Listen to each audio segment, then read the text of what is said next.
Hey everyone, this is Pusha Catan. If you know, you know, coming at you with a season 10 colonist.io season review.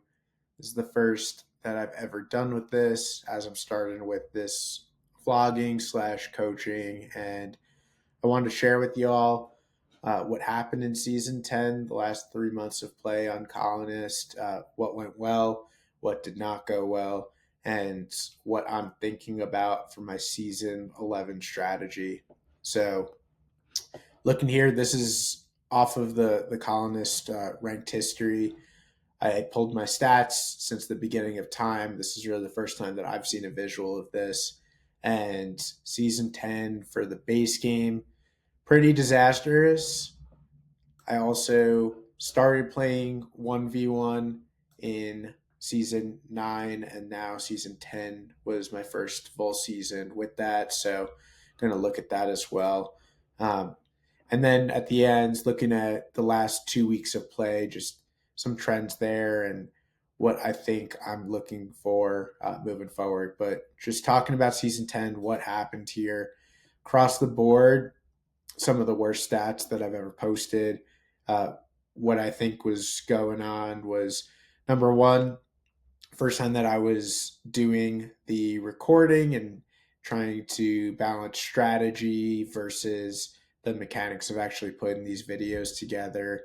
Um, One thing that I think is going to be a big game changer for season 11 is Colonist just came out with a feature called Replay, where you can actually go in and review your games in arrears, look through the different turns, and not have to record live. So it'll be easier for me to just be focused, be in the zone, actually play the game.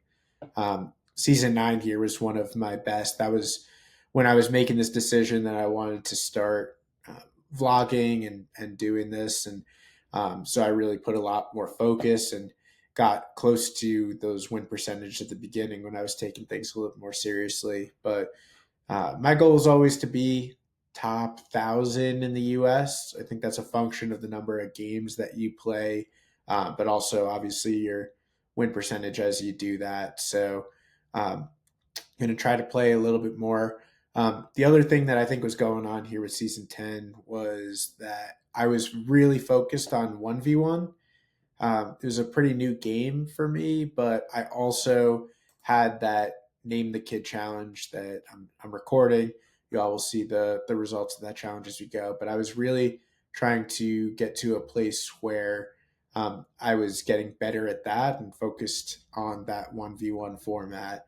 Um, and it's really interesting.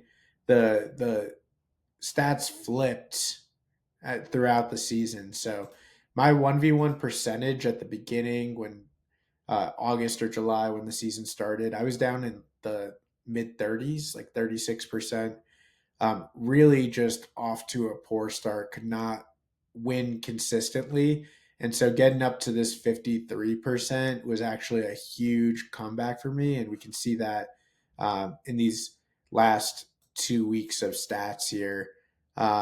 Really started turning it around and winning 1, 2, 3, 4 games in a row of 1v1 right as the season was closing, which helped quite a bit. Um, the base game was the opposite for me. When I was back in August here, I got off to a really hot start. I won 1, 2, 3, 4, 5 games in a row to get started, and I aim.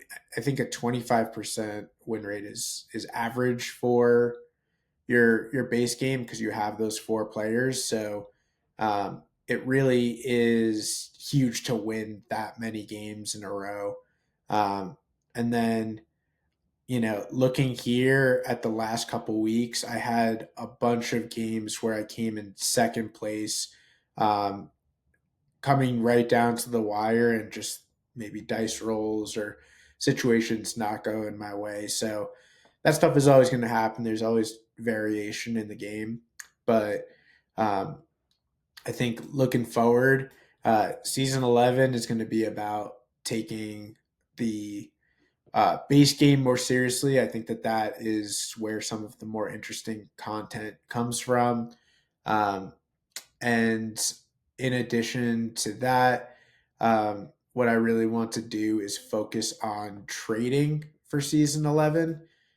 Personally, I feel like a big part of my game where I could improve is situations where the board is not set up perfectly. I want to just focus on strategy with becoming a really good trader and being somebody that owns a significant resource on the board and figuring out how to work with other players to get there. So there is a recent game that I played. I think that it was um, this one here where I really had a trading strategy going on.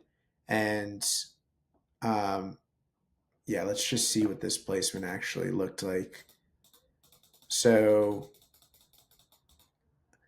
I ended up being a completely dev card only strategy, and moving through to the end of the game, it really took a lot of creative trading and strategy to end up being somebody that won with longest road, with absolutely zero road building materials. I still found out how to get to that port and be able to work with other players to get longest road and city up without a single victory point. So those types of wins and being able to go in there and work with other players, I think that's how you get to the next level of the game. So excited to keep on exploring that.